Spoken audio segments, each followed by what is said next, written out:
Hi. Hi, Facebook. Sorry, it's really late and we're kind of crazy. So hey, guys, we want to talk to you. We have 10 days left in our Kickstarter for the Absurdly Normal Life of Lawrence Hadley. So I thought maybe you should meet the creative forces behind the project. You've seen my ugly mug a few times. I never stop talking, so you probably have heard me talk at some point. This is the artist on the book, the incomparable Daniel Altman. Hi, I'm Daniel Altman. It's true, he really is. I've seen his ID, we did a piss test and everything. So, we have 10 days left. We're not quite there yet. We're still about $130 away since our last... Ooh, he's early. Hi, Bobby. Robert. I'm still getting better. Ladies and gentlemen, the great Robert Montagnolo, late to the party. Thanks for having me on as a guest. I really appreciate it. That was a ton of fun. And I wasn't from this. Yeah, I think I sent you a link. Yeah, I watched that. Nice. It was a lot of fun. And thank you for our comments in the background. So we have 10 days left in the Kickstarter. We're still about $130 away. Forget the noise in the background. Dogs playing, having fun. It's his house. I can't yell at him. Of course, he's a dog. Dogs do what dogs do. So, like I said, $130 away. Our goal is $600. We do want to go well past that to try and bring some other things to life and fruition. Like we said before, $600 is really like our bare minimum of what we need to get the project off the ground. You're staring at... You gave her the bone there. It's okay. She's doing her thing. It's her house. So, what we want to talk about today is maybe for you to get to know us a little bit more, maybe to answer any questions you have on what we're doing with this Kickstarter project and what we hope to accomplish. But let me start off by doing what I do, which is talk, and I'm going to ask Daniel a few questions. So Daniel, I'll be the first to say, you and I still don't know each other that well. But one thing we bonded on so far is we love art, we love comics, you love video games, and I appreciate the art behind video games. I just never been into them. So what is it about this comic and comics in general that's always drawn you toward them? Well, I mean, when I was a kid and everything, and I was doing comics, this is going to sound super nerdy, but my favorite one was always Sonic the Hedgehog. You did a great piece originally. I really did. Which I just read online, I think today, that's the longest running comic in either the U.S. or something right now. Sonic? Yeah, that they haven't revamped or anything like that. Oh, it's one. It's okay. I was about to be bruh, come on. Yeah. But anyways, I mean, I wasn't really super into like Spider-Man or things like that. Mm-hmm. I read them. Deadpool obviously was always my favorite. Deadpool. It's ironic that I said Spider-Man because that was also my second favorite. Spider-Man. Yeah, but I mean, Spider-Man. The video game. Logan who just joined his very first comic book hero. Wait, Spider-Man was his first? Yep. Movie? Oh yeah, I like Logan. He's cool. I liked drawing your characters, by the way. That was awesome. That's by the great Logan Noggle and by the great Hector Singaceros. Oh yeah. Yeah, it's gonna be a lot of fun. So anyway, sorry, I cut you off. No, that's fine. I mean, I don't know how much more I had. I mean, that's just I'll be honest. When when I talked to you about doing comics and everything, I'd never done that before. Really? My expertise had always been my forte, I guess, had always been comic strips, three frames, Garfield. Three punch jokes, the setup, the delivery, the finish. That's all I ever did. I mean, I did that in high school. I did it in college. I was in the newspaper a couple times. But the part that I couldn't believe, and I'm gonna throw some stuff out there. You guys can appreciate, tag, or whatever you want. Share this video, ask questions. But I want to talk about this. So we got introduced to each other through a mutual friend, through James, or as the rest of the world calls him, Jimmy. Jimbo. I can't call him. Big J Money. He's James. So something that I thought was really, really funny was he's like, hey, I found a guy, I know a guy who wants to draw, he's a great artist, can you talk to him, because maybe give him some more confidence. And since I started work, I'm like, holy crap, this guy can draw a character that's been sitting in my head for years. Because it's exactly what I was thinking about when I created the character. But the thing that shocked me most of all is, bro, you colored the book? Yeah. And you're colorblind. Yeah. He's legitimately colorblind. People not oh god, I can't believe he's wearing pink pants and a red tube top or whatever people wear these days. I don't think I'm wearing pink pants right now. Whatever. Honestly, they can't even tell if we're wearing pants. That's true. But we're not. Well, you heard us say the dog's playing with the bone. So, oh jeez.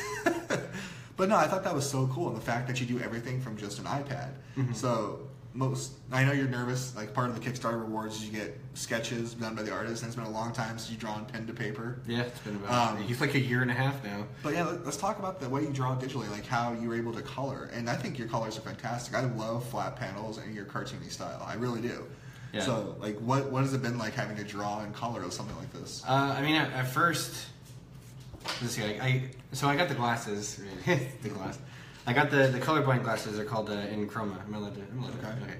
They're in chroma glasses. That's the thing that they talked about in X-Men. Yeah. And they let you see colors and everything. I used to be able to wear them for only like 20 minutes at a time, and that was it. And I'd get like a migraine. Yeah. Oh. Now I can get to the point where I can wear them for like a good hour and a half. Really? Before it gives me anything bad or anything. So it's just taking pages so long now.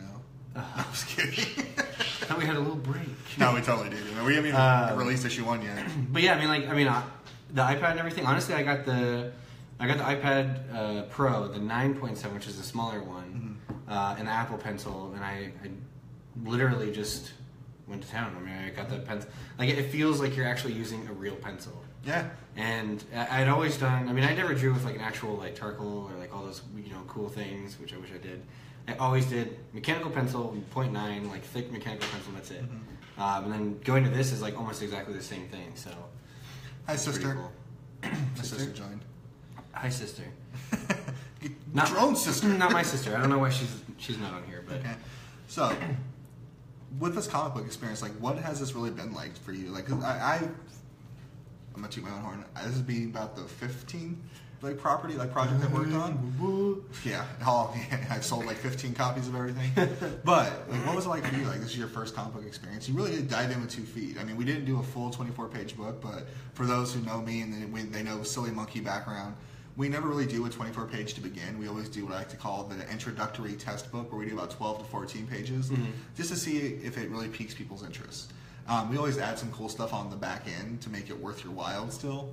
But like doing 12 pages in this book of a totally original story, totally independent comic, where you basically had to help design a world.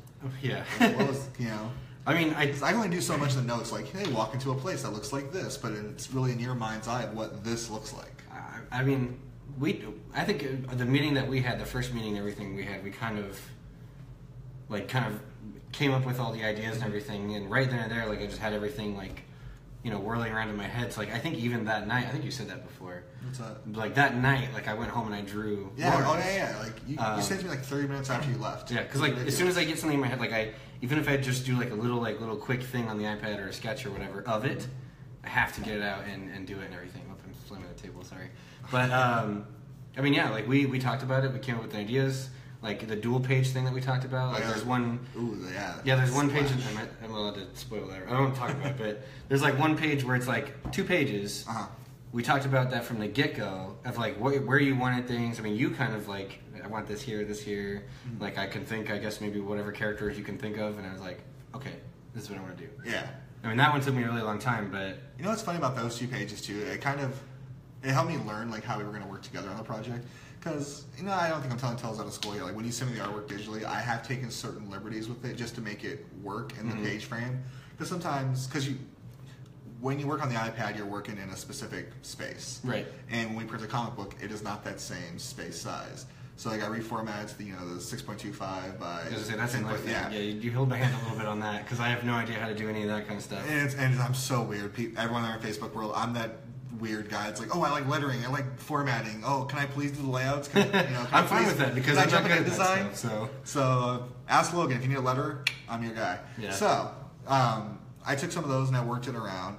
And I remember I sent you that text being like, dude, I screwed up the page count. The way I wrote the book, those 2 pages would not be side by side the way they were supposed to. So like you and I spent about an hour brainstorming via text, like how are we going to fix this? And then I went, oh, never mind, I miscounted. It was fine. Well, that was after I was already done with it too. So that was kind of funny. Because the way you drew it originally, it was like 1 page, but then I was able to spread it out a little bit. So lucky to have Tommy Letter. What did he say? He said you're so lucky to have Tommy Letter. It's like, yes, because I can't. I don't know how to do that at all. So out of everyone I worked with, I know some of these words. Thank you. Them's my words. So, where were we going somewhere? Oh yeah, so that page, I thought it was really cool that you let me kind of manipulate it a little bit, but I stayed true to exactly what you wanted to do with it. And we did cheat a little bit in the beginning where we did reuse a lot of the same designs of the character, but I thought it was okay because in the pages, the character in the situation was not changing, so they would have remained the same. Only thing that we changed was obviously their speech patterns. So it's like watching really bad anime or really good American cartoons. There you go. Where their body doesn't change, but their mouth changes. But it was so much fun too, like the way you designed his girlfriend back on Earth. Now I would date the chick on Pan. I don't care if she has pointy ears. I date a Vulcan. She must be out of her Vulcan mind. So, is there any questions out there in Facebook Live? We could talk here for a while. No? Alright. I mean, I see people. There's people up on here. Like you, Derek Ivy, and you, Robert Montano, and you, Logan Nago. And hi, Mom. Wait, your mom's there? Yeah, that's my mommy. Hi, Tommy's mom. I done came out of her. Oh, jeez. It's a lot of fun, but they know what's up. I mean, I think we all know where babies come from, right? Storks? Vegas. Anyway. Vegas. That's better.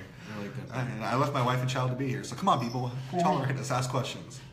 Derek Ivy, hi. I went to high school with him. Best Nice. 3-point shooter I've seen in a long time. Oh, Yeah. all right. Good guy. Yeah. So, back to the Kickstarter. So, like we said earlier in the whole video, we have about 10 days left. Luckily, on the way over, we hit about 470 some odd dollars. I checked, but unfortunately, we're using my phone. So, Hey, Jeremy, that's my friend. you have friends. Yeah. Okay. Hi, Jeremy. How did we meet? J-date. Daniel's Jewish. No, well, actually, it's half true. So, no, we actually met through a mutual friend Origin story. named James Rose. James is probably somewhere out there. He's a good dude, been one of my best friends for a long time. And he tells me, hey, there's a guy I know named Daniel. I think he's a great artist. And sorry, I'm going to throw you under the bus, but I don't think he's confident enough in his own work. Would you take a look? And, you know, I do appreciate the fact that I've been working in comics now for long enough on the independent scene here in Tucson where sometimes my opinion is garnered. Maybe me, myself, not respected as much, but that's my own fault. I'm a chubby chucklehead. But, so I took a look at it, and like I said, I was like, oh, this is really cool. Yeah, I'd love to meet him. I think we started texting first. Yeah, you texted me first. It was really awkward. It was like we met on, like, you know... Hi, how are you? Yeah, exactly. What do you like to do Hi, for I'm fun? Tommy. I see she does some upward shots. So we got together and met, and we matched up really well. Like it was really cool. It was really nice. Like I know sometimes I can have an abrasive personality, and sometimes I can turn people off. But nicely, it seemed like you enjoyed it. Yeah, I was say, it's fine with me. So, I mean, I would like for us to hang out more, but unfortunately, we both have very busy lives. Like tonight was like I just went to the gym. I'm like I just ate, so I came over afterwards. So the origin story is we met through a mutual friend who thought we would, you know. We would get along together. Oh, he digs your tattoos. Oh, yeah. Thank you. That's the one thing where he judges me since I don't video game. Like, yeah. He doesn't like Legend of Zelda. I called him out last time. It's not that I don't like it. I just never played it. It never... That's even worse. At least if you had an opinion about it, I would feel better. But... I mean, I have an opinion. Like, I think Zelda looks cool in his green outfit. Yeah, I had my cat named after Link, so... Oh, so you didn't even get that. I made a Zelda, like, bad joke. I know Zelda's not the one in the green. Oh, Jesus. I didn't even hear you say that. Okay. So, Derek, to answer your question, was I into comics in high school? Hi, Lee. The answer is actually yes, but out of fear of my fellow high schoolians making fun of me, I kept it on the DL. I did kind of stop reading comics there for quite a while, from probably 2002 to all the way up to about 2007. Here you go. You got video games, I got comics. Yeah, oh yeah. There you So go. about 2007, then one of my best friends, Chris Kirchhoffer, and my friend SD Yanez, invited me to go to San Diego Comic Con with them. And it was like I refound my love of comics, and I discovered some comics I had missed out in that time frame, like Chew, Invincible, The Walking Dead, before it went and blew up. I like The Walking Dead. I actually read The Walking Dead comics. Oh, did you? Too, It's good books, right? Yeah, those are good ones. Like, and it's still good to this day, which is like, how does someone write 160 plus issues and still have it be good and relevant? It blows my mind. Yeah. Along with some other, like a handful of titles. But I don't know why I didn't feel the need to really talk about it a whole lot. I mean, our age group, we kind of had Batman the animated series and the X-Men animated series, so it was kind of okay to talk comics, but they were still that weird nerdy, like, oh my god, you read comics, you don't read real books. But you know, ever since the Marvel movies came out, suddenly if a girl's seen a Marvel movie, she's a nerd, and it's kind of hip to be a geek at this point. So the thing that would have my ass, everything is gone. the things that would have got horrible things done to me in our locker rooms. Now makes me the coolest kid in the room sometimes. Like, you write comic books? Yeah, they're independent. Do you know Stan Lee? Oh my god. I paid to get his signature before. Yes, I did. I met him. I know him personally. Yeah, he called me Tommy, and I was like, oh my god, how does he know my name? And then he's like, I'm like, oh, I'm wearing a badge with my name on it, and he obviously can read. If I didn't even, that's hilarious. I didn't think about that. But yeah, so yes, Derek, I did like comics in high school. I kind of fell in love with them, like when you and I knew each other, but I was still somewhat into them. In fact, Eric Schock, the other guy I'm working with on another book right now, We kind of found out we met each other years his ago. Stuff too, by the way. Yeah, he's a dope his artist, art right? is crazy. And his Instagram actually is really cool stuff on there. Is it one of your motivations?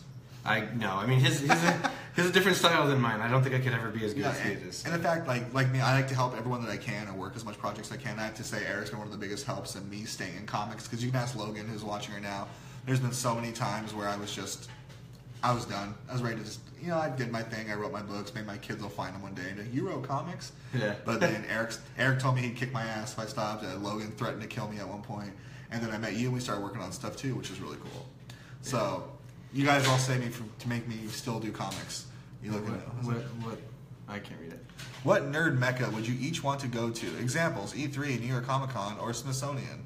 Well, I've been to the Smithsonian, so. Well, no, I haven't been there. I've been. The only Comic Cons I've ever been to are Tucson and Phoenix. Okay. And the Phoenix one was not enjoyable, but the Tucson one was nice. I would like to go to the Phoenix one with somebody that is actually like my friend and will let me do what I would want to do, and not. Did you go with like a lady friend or something that was like, no? Yes. Oh, I've been there. What would you thought? Who would have thought that working nerdy? Yeah, but what nerd mecca? Like, you want to go to San Diego someday, or? Yeah, oh yeah. Okay. So when I was 19, I had an opportunity to go because I was doing an internship in San Diego, and I had an opportunity to go to the Comic Con, and I didn't do it, and I wished that I did.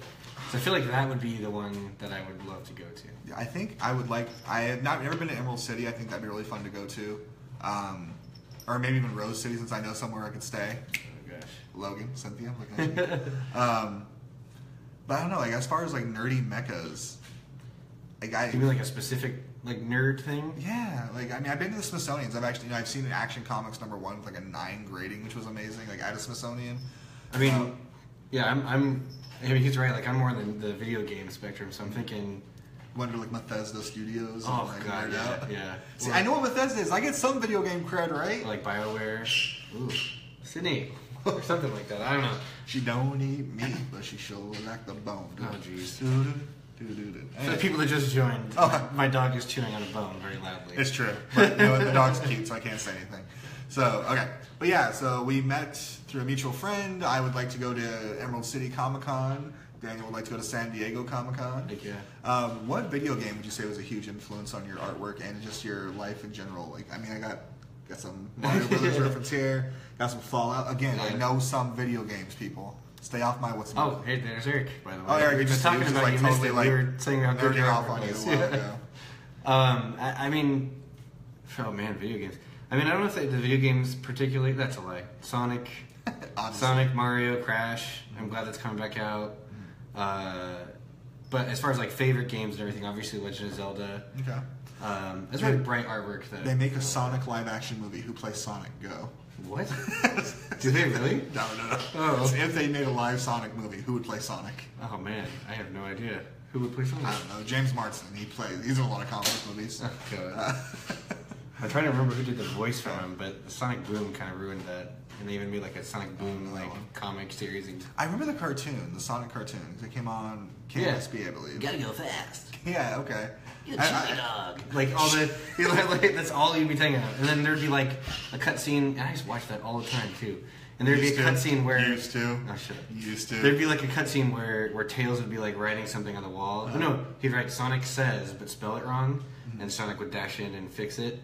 Okay. So actually, that's I didn't even think about that. Sonic was actually a pretty big influence on your stuff. And actually, I'm drawing a Sonic thing right now, so hopefully, I mean I'm done with it, but I want to add like more things to the back of it. Something like Easter eggs and stuff. I love doing that. See, the Easter eggs part's always my favorite part. Like, even other people's books I've worked on. Again, I'm gonna throw you out there, Logan. Like, I hid stuff in the back of like books while I'm doing layouts or like creating some of the design work and everything. I'm like, oh, this will be funny.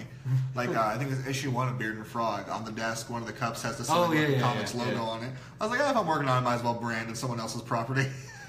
And you did the thing at the end, right? Yeah, I did the design and layout. It's always fun. Like, Logan would write, here's what I want it to say, like, do your thing. So I was like, okay, how do we make this in an office type atmosphere? That's the part I love. Like, throwing each other. I personally am not artistic at all. Not autistic.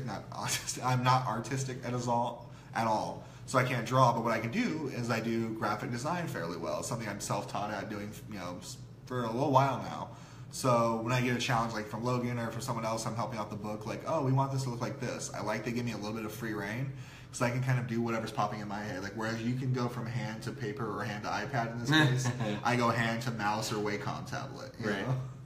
So never really. So I had. Sorry to go off topic a little bit. I had the Wacom is the one where it connects to the computer, right? I had, it was a bamboo one, but I had that, and that's how I kind of started going to that, because I was trying to use that, and like when you're doing it on the Wacom things or the bamboo things, like you can't see like what you're doing. Like you're watching like the cursor on the computer. It's a character. Yeah, that's why I mentioned that. Because I remember you showing me that. Yeah, Logan's thing. So I made it as a joke, and it just kind of lasted. Are we gonna get what? Are we gonna see some other characters in your comic wink? I think we meant work, or see some other characters in your comic. I got you. So yes, in issue number 2 that we're working on currently. For Lawrence, for the Absurdly Normal Life of Lawrence Hadley. Let me back up a little bit. So we're here in Tucson, Arizona. I absolutely love being a Tucson creator. Yeah. I love this community. I think our community's kind of fallen off a little bit. I think a lot of people want to either just do it themselves, not be part of the group, or some people take advantage of being part of the group, and so on and so forth. No, what I'm trying to do, I know what Eric and I are trying to do together, and like with Logan and then you and I, like I think I want us all to work together. Like I dream of this like crossover Tucson universe. I would love to do that. I would love to. So in issue 2 of Brief History in Time, or Brief History, wow, sorry, that's the other one. The issue 2 of The Absurdly Normal Life of Lawrence Hadley. I have long titles, I'm sorry guys. The Absurdly Normal Life of Lawrence Hadley. I actually asked Logan, he granted me permission. We're actually have a small cameo of his characters from Beard and Frog, so it's going to be Beard, Frog, and their pal, their robot friend Chum. Just a small 4 to 5 panel cameo. It made me laugh too, Logan. I'm going to toss you under the bus here. So I originally wrote the dialogue and I sent it to Logan. And he's like, can I have a chance to rewrite it? I'm like, okay. Like 2 weeks later, he's like, yeah, but yeah, it's fine. I was like, yeah, dude, I lettered both books. Like, I've stared at their language. I know how they talk. But I thought it was fun. Like, I would love for us to all take turns, like, doing each other's characters. Like, you know, like, hey, Eric, if you want to, oh, man, I would love to do Lawrence Hadley. Right on. Do, like, I would love to see that. And he's like, Tom, you want to do Bald Adventure? I would love to write a Bald Adventure story. Logan's like, oh, man, I would love to write a brief history crossover with Beard and Frog with a little, like, I don't know, something else on top. I'm like, hells yeah. I think it's fun because, like, I like looking at, like, you know, for Logan stuff, for example, like, I looked at, like, you know, his artwork and everything, and I looked at Hector's. Logan wrote it. Oh, sorry, Hector. Sorry. Yeah. He wrote it, right? Yeah. Okay. Logan wrote it, Hector drew it. So his drawing, I looked at his drawings and everything, and then I was like, okay, this is what they look like. And then I wanted to, instead of just like copying it and everything, it's just driving me nuts right now. It's just their thing. Like, you know, drawing it in like that, the artwork style, but I wanted to do it in my own, but take their characters that he did and put it in mine. But I guess Hector, then, I don't think I've seen or met Hector before. Hector's always doing cons, he's around. Yeah. Like, I'm sure you'll... actually, here, I'll do a little plug. July 15th, I'll be at Mega Mania, downtown Pima College campus with Tucson Comic-Con, representing them, doing our own thing. And I know Hector's going to be there along with Eric, and right now I believe Mariah Wall is also... When is that? That's July... It's July 15th. It's a Saturday. We'll be there from 1 to 6 at the Tucson Comic-Con booth. So it'll be really fun. I had never even heard of it until they invited me, so I looked it up. It looks like an awesome time. Like, I can't wait. This is like another, like, yeah, it's comics, it's just artwork in general, it's cosplay, like it's geek culture. It really is. Yeah, that sounds great. I would like to go. But no, I was invited and I'm really excited because one thing I always wanted to be more part of the community and the outreach part of it. The only issue I have is half the time it's when I'm working, but also I don't hear about it till the day it's happening. And I've always been the mindset, like, while other people are out, you know, talking, I'm at home creating. Yeah. But I realize, what's the point of creating if I don't have an audience to create for? Yeah, that's true. Oh yeah, Bobby. I'm sorry, dude. You're always gonna be Bobby to me. Bobby and the group from Late to the Party, like Vanessa and all them, Ashley and Tim, they're all going to D23. I'm a little jealous. D23 is like Comic-Con but for Disney. Oh. Yeah, it's like once every 2 years, I believe. Wait, Bobby, where is that? That's in Anaheim, like across the street from Disneyland. That's pretty cool. Yeah, like you can pee on the Cars ride from Disney. I mean, so that's another thing too. Like when I was growing up, like all the animation movies. Oh, absolutely. That's a big thing. Like Disney. I mean, you know, even now I hate to. Well, I don't hate to admit it. I like to watch Disney stuff. I still do. Yeah. Disney. Although Pixar, I'm a little DreamWorks, burned out on Moana right now. I have not seen Love it. you, honey. I'll give you my Blu-ray. I haven't seen Moana yet. Moana's a good flick. I really enjoy it. The last one I watched was like Frozen, I think. Yeah, I like Frozen too, but you know I babysit my nieces quite a bit, so I'm a little frozened out. Fair enough. Yeah, I'm a little cold on Frozen. But yeah, that was oh man, what was there was like really good like animated movies back in the day, and I forget the artist that did it. Like Secret Life of Nymph. Oh, the Secret Life of jeez. Secret Life of Nim. It's not Secret Life. It's The Secret of Nim. The Secret of Nim. Yeah, that's one of my favorites. It was dark. It was gritty. Like it was really awesome. Yeah, every 2 years, huge animation presence at D23. Yeah, see that would be actually going back to Logan's question. That would probably be better for me to go to kind of see the animation and stuff like that. I mean, the video game stuff I can go to whenever, but if I want to like further this portion of my hobbies or career, that would be what I would want to do. You know, I really think you're off on the right foot too in this world. Like you hit the ground running. It's gonna sound really bad, like I'm bossing, but like you took direction well. Like that's a big thing. A lot of artists get really, well, they get really. I don't want to say butthurt, but it's true. It's like this is what I wanted to draw, and this is like Eric actually put it best once. We were chatting about this when he was still living out in Oklahoma. It's like no, like this is a project, and this came from your mind, or like it was one of those things. If you get it, you're the artist, writer. Like fine. Like I was a writer, I was a creator. If you drew something, I would tell you, like, hey, damn, this is awesome, but this is the way I actually saw it, and it has to be this way for the story to flow. Yeah. And I've worked with artists in the past where like that didn't go over too well. Like, oh yeah, I need this panel to be this. Like whatever else you want to do is fine, but this panel has to be this. Well, I just don't want to do that. Like, I'd say that the story doesn't go forward. Yeah, but I doesn't say like I mean, the comic was your brainchild, I guess. Like, I had no problem taking direction for what you wanted to do. And that sounds so bad. It's not bossy because, I mean, really, there was only like 1 or 2 times that you told me, like, I imagined him on this side. Yeah. And I think I never got angry about it or anything because, like, really, like, I don't Well, look at this way, too. There's been a couple times when, Mike on the chat. What's up, Mike? Mike is awesome. Mike just joined. If you haven't seen it, check out Expanded Universe. It's with his toy shop, like custom stuff, amazing stuff. He's also the owner and director of Tucson Comic Con. Oh, really? Yeah, he's a good dude. Oh, nice. Actually, in our Kickstarter video, the shirt I'm wearing is from his studio. Oh, cool, yeah. cool. So anyway, I was going back to what we're talking. So like for example, you said, "Oh, stop." You. So I can't be like you anymore, Mike. I got a haircut, man. I saw your picture earlier and I was jealous. So back to what we were talking about. Where were we? Oh, so like direction. Like I've lettered a few books. I've lettered quite a few books for different people. Only one I've lettered entirely was for like Logan. Mm-hmm. But like someone's like, "Hey Tommy, can you go back and do this for me? Can you suggest a font? Can you do this?" Well, there was one book. Well, the person that had the most dialogue was off in the right corner, and the person that responded back to him was up in the top left. Right. Well, for those playing at home, you read left to right here in America. So I was looking at it, I'm like... Don Bluth, yeah, sorry. Oh, American Tail, yes. So I knew there was other ones that he did. He did like the troll and the... And that's why Bobby's the king of movie trivia. Yeah. Yeah. Well, plus he has the interwebs. No, I'm just kidding. You probably knew it off the top of your head, though. So he's a guy from... Yeah, I guarantee you probably knew that. Oh, American Tail, I love it so much. And Five Goes West. Out there. Okay, so... Oh, God. So when I lettered the book for the guy, I was like, bro, like I hate to be that guy, but... all the dialogue that's intricate to the story is being told on the right side there, and then the guy's answering on the left. And we really need these flipped for it to flow correctly. So you have like that nice S pattern. And oh god, you would have thought I told him I wanted to pee on his child. Like it was terrible. Like the dude yelled at me. I stopped lettering that day. Like I didn't finish it. Well, I think the good thing about doing it on like digitally or like on the iPad or anything like that is it's really easy to just highlight and move. Super easy. What do we got? Robbie, I know that I'm live. Jeez. So, okay, guys. Any more questions? We want to answer questions and talk more about the absurdly normal life of Lawrence Hadley. We got 10 days left on Kickstarter. If you got some questions, we'd love to answer them, or just comments. If you hate us, that'd be awesome. What? Ron Jeremy was in Detroit Rock City. So here, I got a Ron Jeremy story. Oh, jeez. Okay. I'm at San Diego Comic-Con 2009. I'm hanging out with my buddy, and we were just waiting in line for like 7 hours to get in Hall H. We just left. I'm like fried because we were outside and it was like 98 degrees in San Diego, so it was like 80% humidity. And I'm sitting there, I'm like, oh my god, that's Ron Jeremy. Like he was standing like 4 feet from me. So I was like, how do you not go up and like meet Ron Jeremy? This girl ruined my Ron Jeremy experience. Okay, so this girl runs up and just like gets on like this and takes a picture, and homeboy's on his phone. So he's kind of like, rah, rah. And I walk up and I was gonna politely like wait for him to get off his phone call and be like, hey Ron, would it be okay if I take a picture?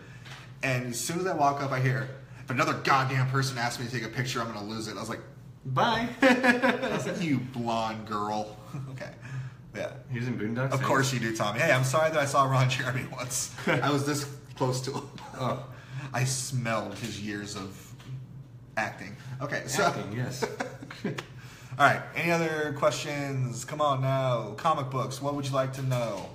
I didn't know that Ron Jeremy was in Boondock Saints. Oh yeah, he played one like the hit guy in the bar, right? Where he's like, he asked you a question, right? Really? Yeah, I'm pretty. Yeah. That's. Hey. What are your feelings on Boondock Saints? I love that movie. I liked it. Okay. This is like at the onset of DVD where you can actually go frame by frame. So my friend James Rhodes. Oh, James. Yeah. Yeah, Jimmy, and his cousin Mike is also one of my dearest friends. We were watching it at Mike's house. And we all had never seen Boondock Saints before. I just went and got it on DVD because I heard it was great. As Tommy is correct. Yeah. Okay, Yeah. I used to be a hardcore movie nerd. I'm still there. I'm a little behind on some of the newer stuff.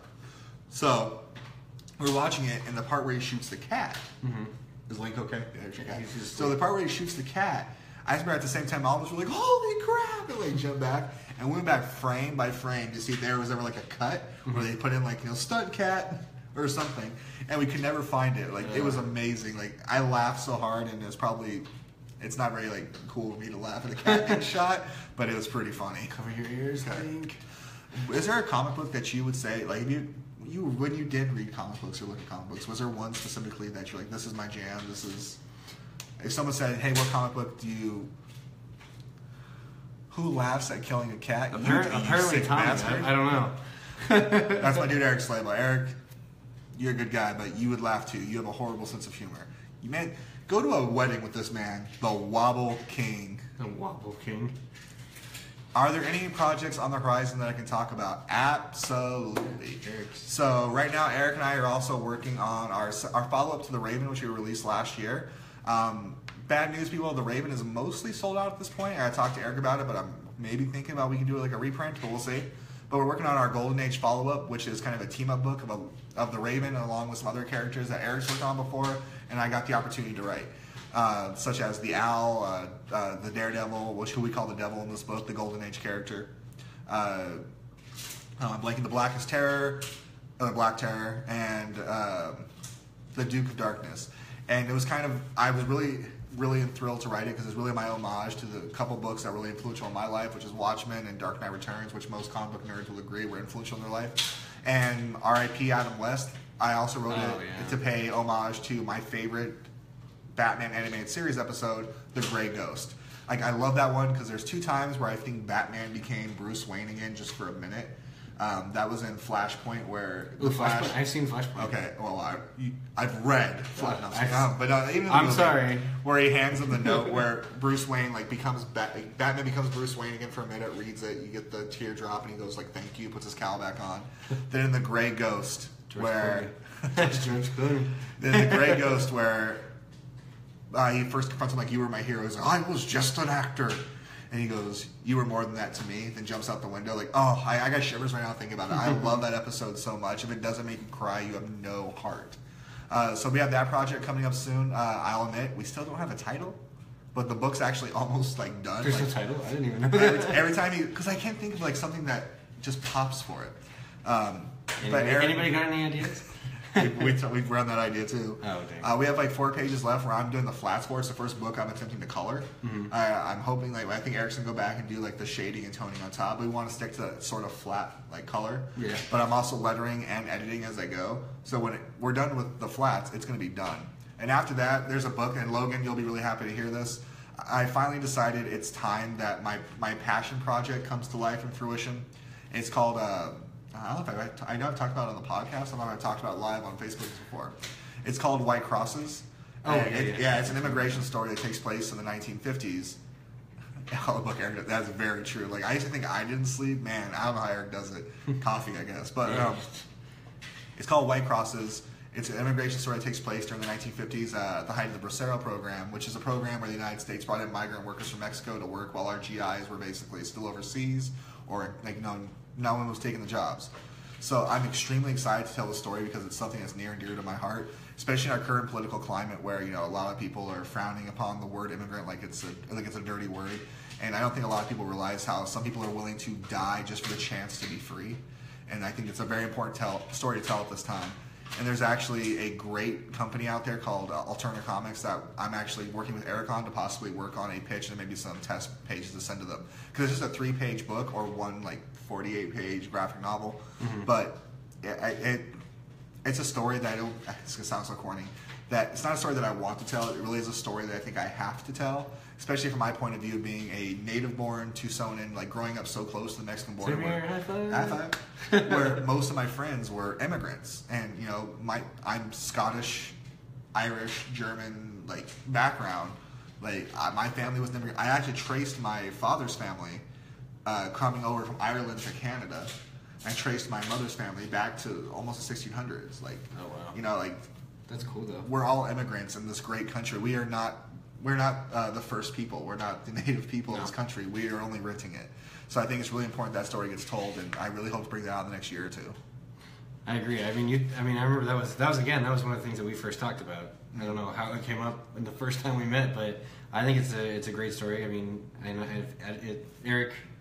Which Eric is doing it there? I'm hoping Eric Shock and I've talked about it a little bit, but it's one of those two. It's a book that I think that takes so much time and dedication. Yeah. I want to make sure it's worth it both print wise and financially if whoever works on it with me. Even if it is we just go half on it, where if a studio picks it up, or it'll be the first book that I really want to go out and pitch to a major studio that I don't want to produce myself. Yeah. And when I say that, it's not that I don't want to produce it myself. It's just I want to make sure it reaches the market that I think it deserves, which is a national market. Because here in Tucson, if you ask anyone here in Tucson about the immigration issue, anyone that knows anything or half of what's actually going on, it's kind of, I don't want to say it, it's kind of a non-issue. Mm-hmm. I'm not trying to get political, people.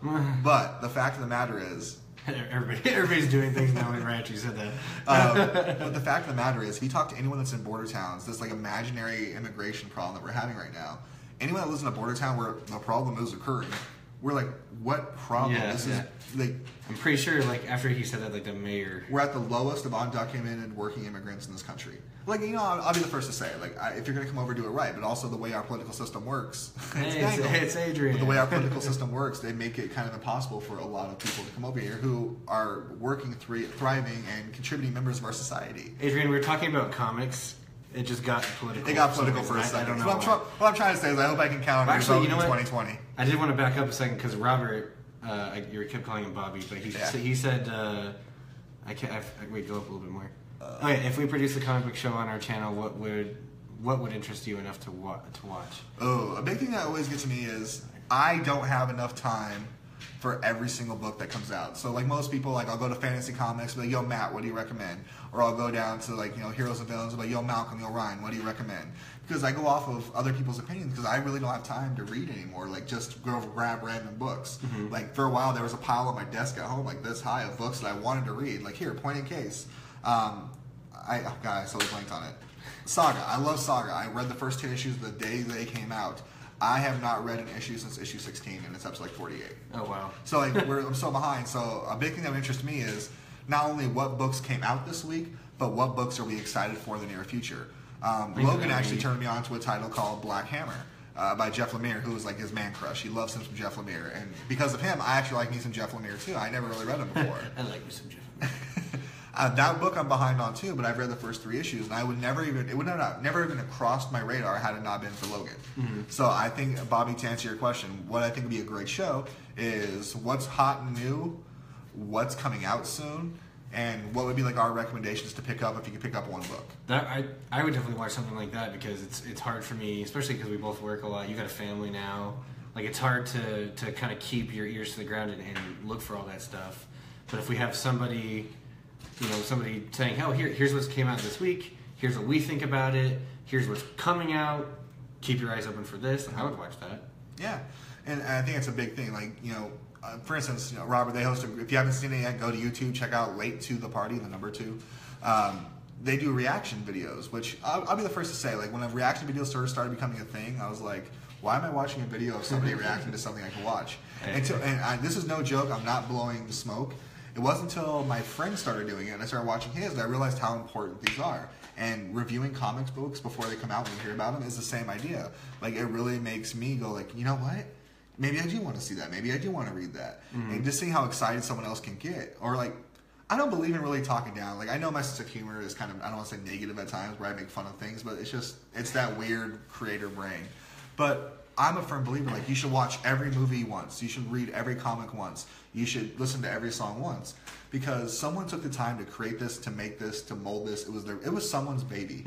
So, like, I really don't want to get into, like, a show being like, this is a critique. This is why this book is terrible. Well, yeah, it's terrible. I'm just not going to talk about it. Edgar Wright said on The Nerdist. Like, that's why I think that'd be something, you know, if he was just saying, here's what came out, here's what I thought of it. I mean, you give an opinion, but you don't have to, like, break it down or something like that. So, but thanks for all the shout-outs, and yes, I agree with the show idea. Yep, yeah, no problem. I think it'd be a great idea. I'll shout that comic out all day long. I actually really liked it.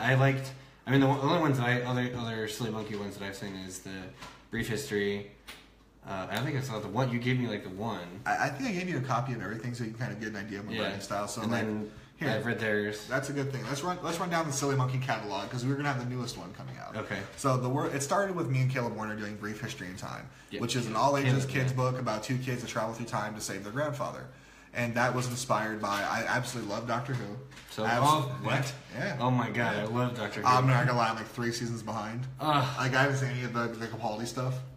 We should talk about that. Yeah. Because but I love Doctor Who. I loved Mr. Peabody and his boy Sherman, which I'll run back to that in a second. There's some funny stuff going on there. And I love Planet of the Apes. And I love Saturday morning cartoons. So I took all 4 of those things and I mold them together to make Brief History in Time. So it's 2 kids, we're telling their grandpa's story going backwards, the kid's story going forward. So it's told in a cyclical fashion, just like the movies Planet of the Apes, not the book by Pierre Boulez. Yes, I am a fan. Then I kind of did like the whole, we're going to go through time, we have this device, and we have this fun thing to do. Yeah. Hey, Trey. Hi, Trey. So, I was going to start with that. So, Brief History in Time is an amalgam of all those things I love. And then next on, I met Vince Sepulveda, which we did Atlantis, Fall of an Empire together. Yeah, I saw that one. Which, it's kind of funny. It was based on a term paper I wrote in college. I even had like 2 pages in the back with part of my college paper with the actual MLA citation to support it. Because everything in the book, even though the book is fictitious, it's historical fiction.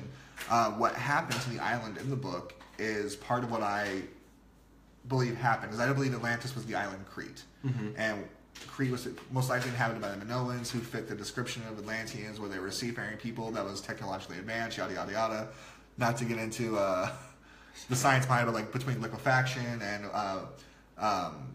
not Vesuvius, why is blank on it? Santorini erupting, all about the same time period that it would have been. It makes sense that Atlantis would have kind of crumbled into the ground and kind of preserved. We've actually found 4 or 5 cities that match this description. The same.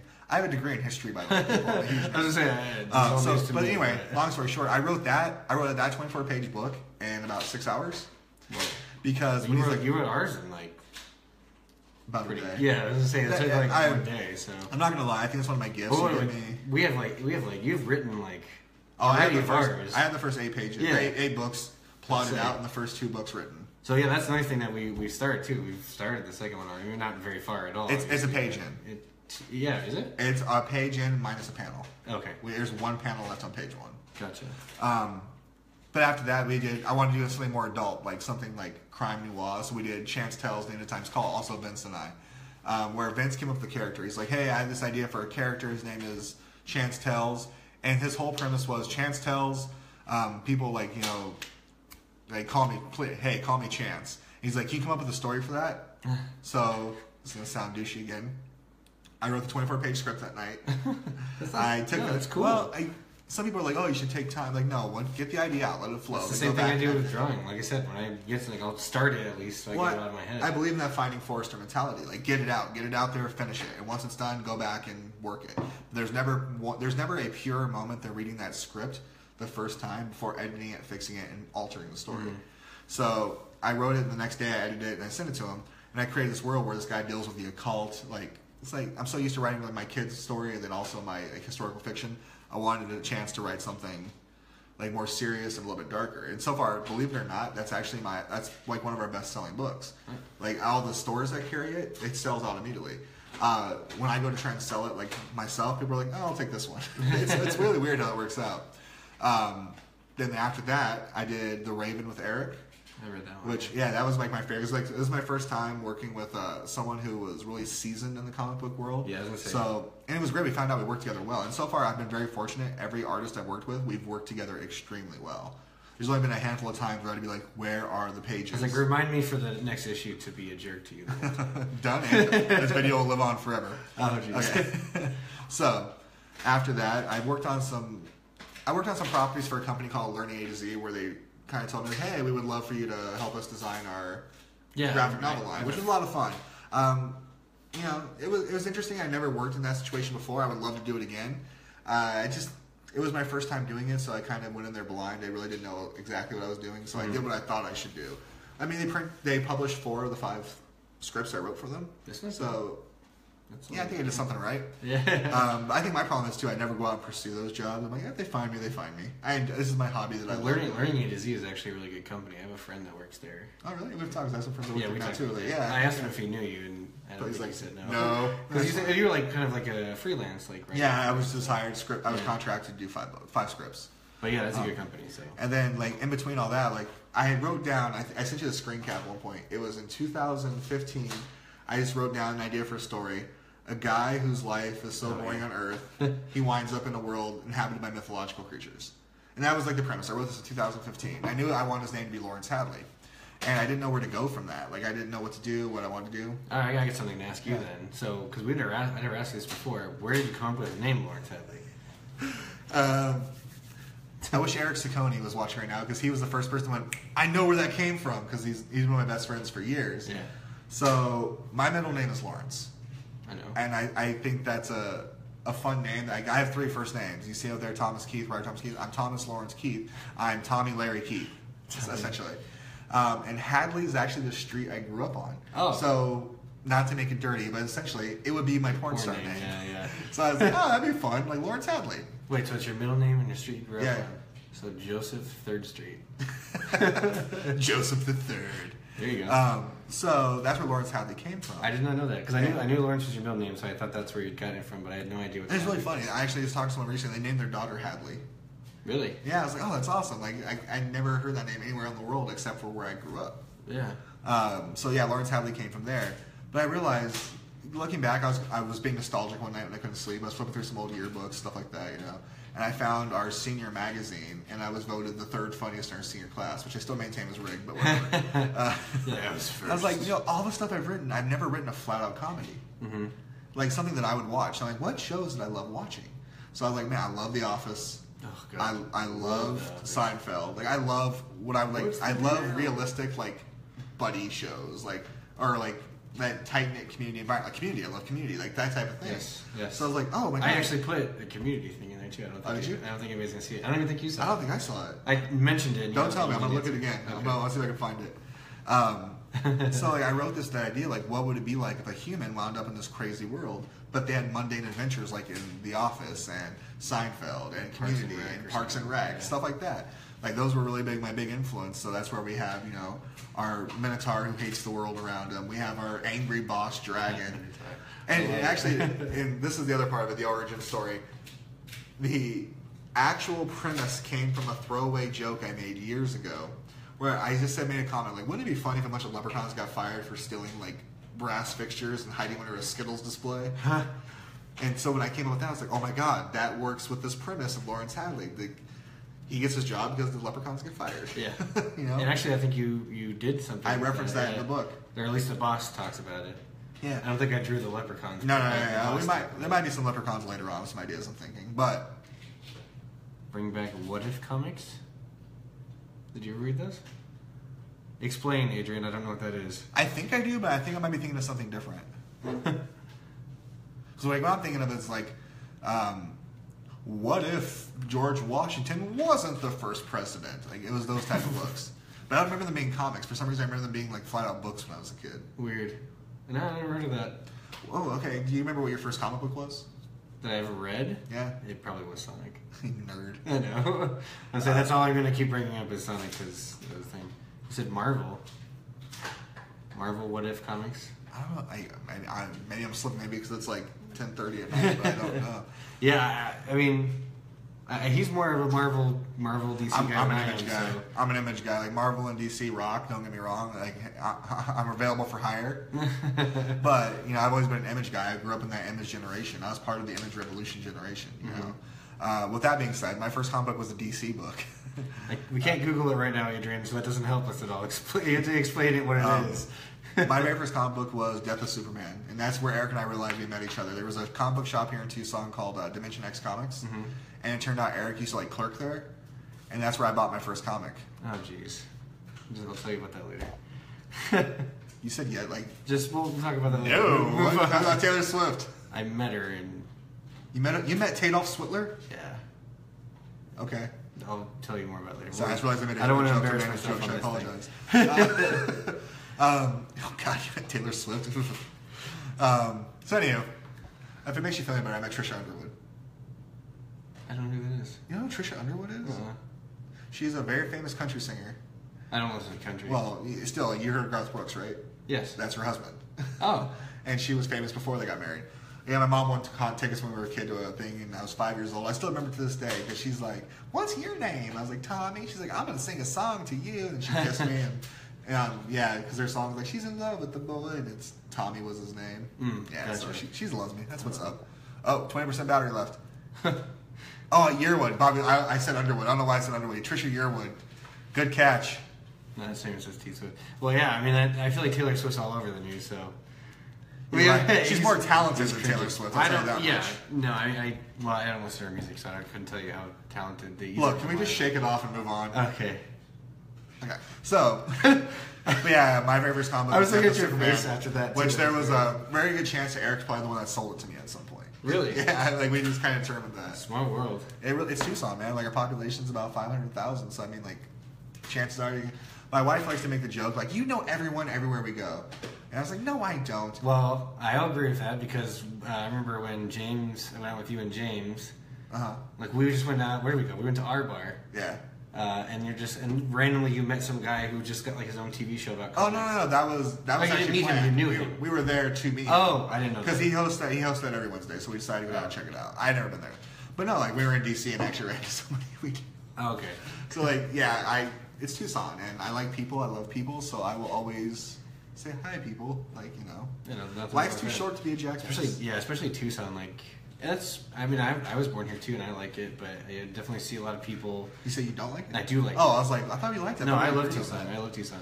This year it's freaking hot, but I still like it. So, yeah, the What If Punisher's family didn't die and stuff. Oh. Well, then what was he like? The okayer? Yeah, okay. The Punisher became the 9-to-5er. I think I do kind of remember that, but I don't. Yeah, I don't. I guess it wasn't my bag. What can I say? Oh, Adrian left now. He's like, you don't know my comics? I'm done. Yeah, well, Adrian can suck it. I don't know Adrian.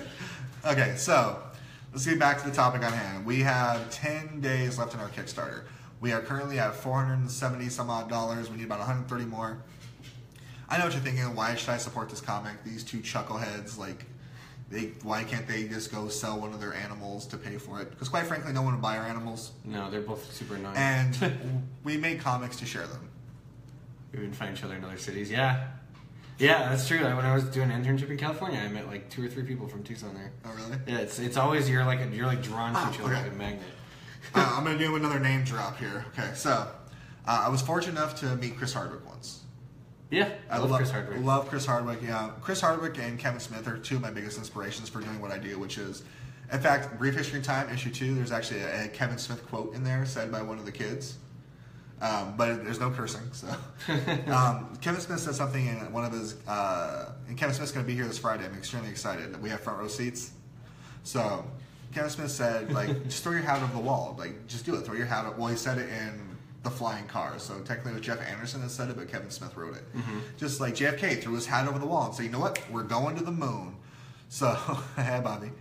So, yes, you do love the story. So, I put in Brief History in Time issue 2, throw your hat over the wall, do it. Like, you're gonna say, if you want to do something, say you're gonna do it, make it public, like own it, like make yourself accountable by the mass media and public, and your friends say, I'm gonna do this, I'm gonna accomplish this. So I love him because Kevin Smith's always one of my heroes. Like Clerks and Chasing Amy were the movies that really helped me define what I thought was funny. I loved Clerks. It's one of the signed posters up in my house. Like, yeah, I remember. But then Chris Hardwick, I ran into him. I went to a show in Phoenix, and afterwards I got to meet him, and we talked, and he signed my book. And he asked me if I was from Phoenix. I was like, no, I'm from Tucson. He's like, oh my god, Tucson, I love Flandreau. I was like, Flandreau? And he's like, yeah, my girlfriend lived down there. I'd go to the Flandreau Science Center. We'd stay out at Rancho Bustos. Like, he started telling me, he started like name dropping, like, you have to be from Tucson to know these things. Yeah. And I was like, you really like Tucson? Oh, I love Tucson. And he said, I went down there every year for like 4 years. And I was like, it's Tucson, man. Like, people can say what they want about Tucson, and for the most part, everyone I know, it's like, oh man, I can't wait to get out of here. I'm a big fish in a small pond.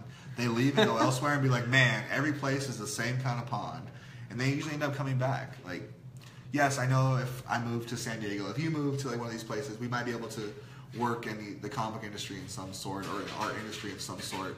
But a big part of me wants to make Tucson that epicenter, and that's where I think. Yes, we were here to help sell a book, but I love Tucson. We want to make, like, this community, I would love for us to come together. Like, I love what Mike is doing with Tucson Comic Con. Like, Tucson has a Comic Con. Like, that's crazy. Yeah, like, I grew up in Tucson, hiding my comic book love at one point, and now there's an on Front Street celebration at TCC every year. This year, November 3rd through the 5th. So, I love what they're trying to do there. Yeah. So I want Tucson to be the comic book epicenter that people think Portland is, that people think Phoenix is, that people think New York is, that people think LA is. Because Portland is probably like the biggest up and coming like independent comic book scene out there. / a lot of people are moving comic book production there. Yeah, Logan and Cynthia are up there. But I think Tucson can be that. Like our books, I publish a lot of my stuff, or print a lot of my stuff through Artist Express up in Phoenix. The reason I do it because it's local. Because I can go there and sit. Not only can I sit down with Anthony and be like, here's what I want to do. Can we make this happen? Have like a meeting type deal. But afterwards, we go to lunch and hang out and talk because we're friends. Yeah. Like, I think this community has so much more potential than right now what we're doing. And like, what I hope this video does, besides help us try to get to our Kickstarter goal, but also people watch it and realize Tucson's a place for comic books. Tucson is a place where people can come for their pop culture and geeky nerdness and love. Because I don't care who you are. Everyone has a geek passion. Oh, yeah. I will say, too, like, when we went, because I think we weren't done yet, but we had, like, the little booklets, which are nothing like what the book is now. That's back when there was, like, curse words and stuff. Yeah. Now it's, like, all ages. But we went to, like, some of the local, like, comic book stores and everything, and I just remember we went to Heroes and Villains, I think, right? Was the first one? Yeah, we stopped there first on the way. And just, like, they have, like, a whole section for, like, local comics, and you knew the guy, like, you talked to him, he looked at my stuff and he was like, "Oh, this is really cool." Like, you talking about Malcolm? Shout out Malcolm. Yeah, I actually really like Malcolm. He's very supportive. Everybody loves Malcolm. Yeah, and it's just like I feel like it is a very nice community, and like not just with comic books, but just in general. Oh yeah. Like Tucson, like people are nice. They support you. We have some of the best cosplayers. We have some of the best musicians. We have some of the best artists. We have some like. I haven't seen any cosplay. Well, I guess Tucson Comic Con obviously see a lot. Yeah, you'll see some cosplay. There's some amazing cosplay groups here. James Springer, who's like one of the people that I'm friends with on here, like I forget the name of their group, but like they specifically do cosplay. I was lucky enough to give him an award last year at the ConstantCon Awards for his cosplay and efforts in that community. And like that dude is so positive, so upbeat, so passionate. He showed up to the award show dressed as a Jedi. Like, God bless. That's awesome. So I guess what we're trying to do here is please give us your money, but also support Tucson comic book scene. Like Tucson Comic Con, we're planning on being there this year. And my goal is to have all these books ready to go. And here, I'll leave on a note. We'll set us on another note, too. It's not official yet. Like, I'm working on it. I've talked to some people at Tucson Comic Con about it. This is our 5th anniversary of Silly Monkey Comics. We've been around for 5 years. And we actually launched at Tucson Comic Con 5 years ago this year. Oh. And Tucson Comic Con's turning 10 years old. So I want to do something, again, for our community. So we're working on getting issue 1 also redone, like, because we're kind of almost sold out of issue 1 again. But I want to republish with a limited run of variant covers to celebrate our 5-year anniversary and Tucson Comic Con's 10-year anniversary, and actually have a handful of them done by artists, like sketch covers drawn by artists that we're going to auction off for American Cancer Society as well as the Suicide Prevention Hotline. Because the book is, my 2 cousins were the inspiration for the book. My cousins Liz and Mikey. Unfortunately, Mikey took his own life, and Liz lost her battle with cancer. and they were two of my best friends. We were raised together, so we were essentially siblings. So because of Mikey's his choice to take his own life and Liz's loss to cancer, nothing would be better to me than to slang some comics that will help prevent this happening to someone else. I expect that to happen here pretty soon too. I'm still working on that. I'm still trying to work out the logistics of costs and everything else.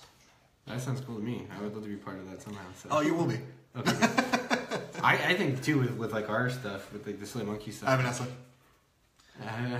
Oh, you don't know Vanessa. I don't know her. Vanessa is Bobby's girlfriend and co-host of Late to the Party. Oh, I saw her in the video. Yeah. Okay, so hi, Vanessa. See, I got you guys some views. That was worth being a guest, right? One of their many thousands. Okay. Well, I counted for something, so. All right, do we have any last minute questions? Looks like we got 7 people still with us. Going.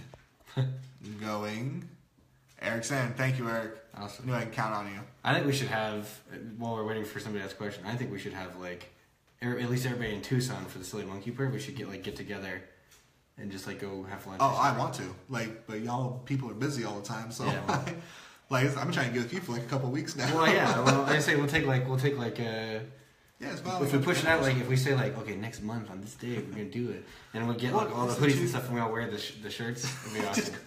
Just go sit at a table and wear all the shirts. I'm not gonna lie. Like whenever I go to another place outside of Tucson, I always make sure I stop by at least 2 to 3 comic book shops.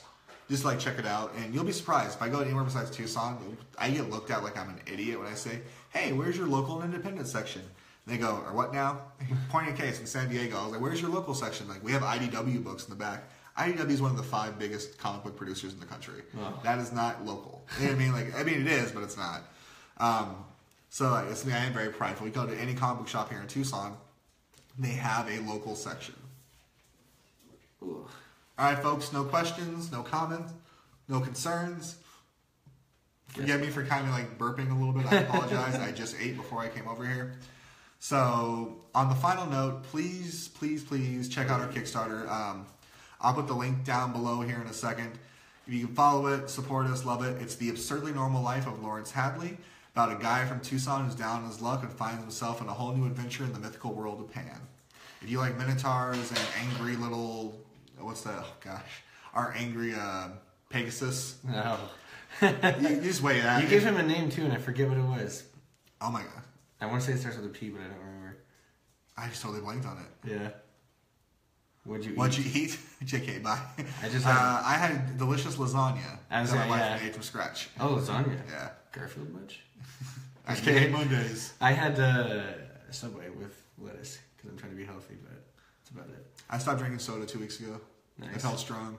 I dropped a few pounds. Hence the water, so I'm doing the same thing. Shalom. Oh, dude, I always forget you're Jewish. I'm a quarter Jewish, so I get away with it. So, all right, guys. Go check it out. I appreciate you, Bobby. I love you, man. Go check it out. If you like it, support it. If you don't like it, share it. Because just because you don't like it doesn't mean someone else will. Eat fresh. Eat fresh. Yeah, that was a plug. If you want to pay me anything, Subway, hey. You know. We got Channing Frye over here trying to get free stuff like the Road Tripping podcast. Like, shout out to your boy, Daniel Altman. Okay. Actually, if I will plug my Instagram then. Dude, go for it, man. So if you, I don't have a lot of stuff on there. The beginning of it was just me getting scared. It's mostly like upper body nude shots. Well, no.